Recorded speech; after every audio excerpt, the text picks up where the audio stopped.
Bonjour à tous, nouvelle vidéo pour le site.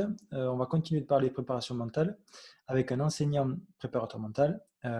Sylvain, bonjour, de la Bonjour part de tout le Anthony, monde. bonjour à tous. Donc, est-ce que tu peux te présenter rapidement? Et après, ensuite, on abordera le sujet du thème de la vidéo, donc la préparation mentale. Ouais, donc moi, je m'appelle Sylvain Bollon, j'ai 36 ans. Je suis enseignant tennis depuis 2008. Donc j'ai passé à l'époque, c'était encore le brevet d'état tennis premier degré. Donc j'ai enseigné beaucoup sur Caen et aux alentours en Normandie. Ensuite, j'ai passé mon DES en 2014. Je suis arrivé dans la Manche, au Manche Tennis Club à Salò, où là je suis toujours actuellement. Mm. Où je suis enseignant tennis et donc tout public, aussi directeur sportif. Je gère un petit peu le club et plusieurs enseignants MT. Et puis, j'ai passé l'année dernière, en 2019, j'ai obtenu le diplôme du DU préparation mentale du sportif et intervention auprès des sportifs, euh, sur lequel j'essaye maintenant au club de mettre en place quelques entraînements sur le thème du mental. Ok. Voilà. Donc justement, voilà. Donc cette interview, on l'a fait là parce que ça m'a intéressé. Donc tu t'es intéressé au site et donc du coup, je me suis intéressé à toi puisque ce qui s'intéresse au site, ça m'intéresse. Et du coup, on a convenu que tu avais des choses à partager sur des expériences que toi, des choses que tu mets en place au club et que tu vas partager avec nous. Ça va de même des outils et des exercices que les gens puissent s'appliquer chez eux si voilà, ils ont envie, qu'ils puissent tester ce que toi tu fais au quotidien. Tout à fait, ouais. Ouais. Moi, je sais que j'étais intéressé par le mental parce que souvent, même en tant que joueur, on dit toujours, voilà, celui qui a un bon mental, Mm, il est meilleur, etc. Mais je me disais, ok, mais mental, concrètement, qu'est-ce que c'est? mm, J'avais envie d'aller plus loin. Ça paraissait vraiment un peu abstrait quand on me dit, voilà, celui il a un bon mental, lui il a pas. C'est quoi finalement un bon mm, mental? mm, Donc c'est pour ça que j'ai décidé de passer la formation et ça m'a apporté vraiment beaucoup de choses concrètes à mettre en place sur le terrain qui sont faciles à mettre en place, aussi simple qu'un exercice qu'on fait tous les jours. mm, Et moi, c'est ça que je voulais vraiment, c'est de pouvoir rendre accessible cette dimension mentale pour tout mm, public.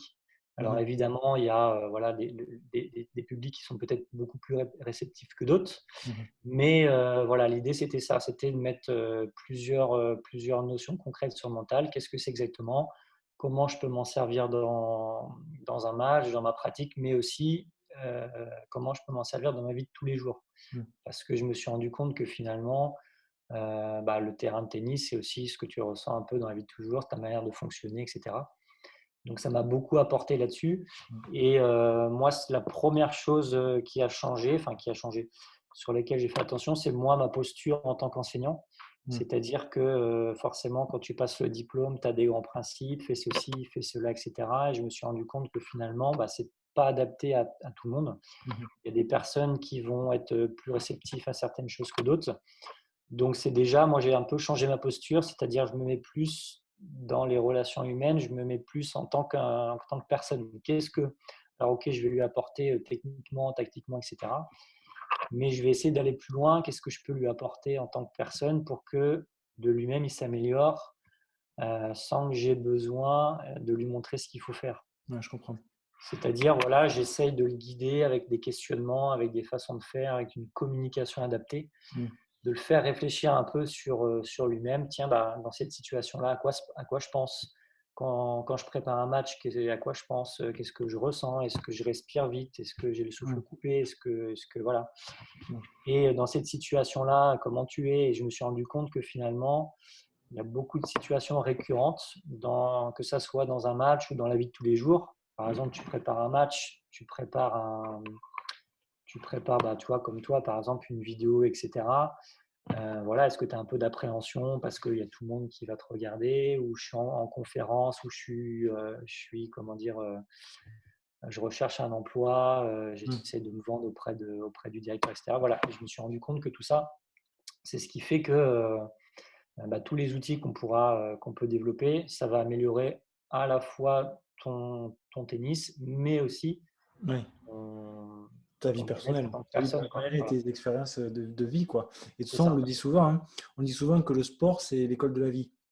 Exactement, ouais. Et en fait, quand on le dit et quand on l'entend au début, tu dis oui, bon, c'est une jolie phrase, merci.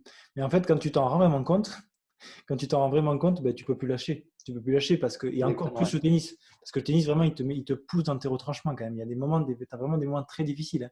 Mm. Et tu es quand même confronté à toi-même et c'est ce qui arrive dans la vie. C'est Donc, ça. le sport est l'école de la vie, mais le tennis est une très bonne école. Donc, Exactement, ouais. ouais, donc je vois tout à fait ce que tu veux dire. Donc, du coup, tu m'avais dit que C'est tu avais réussi à déceler trois euh, domaines ou trois groupes distincts sur lesquels tu interviens.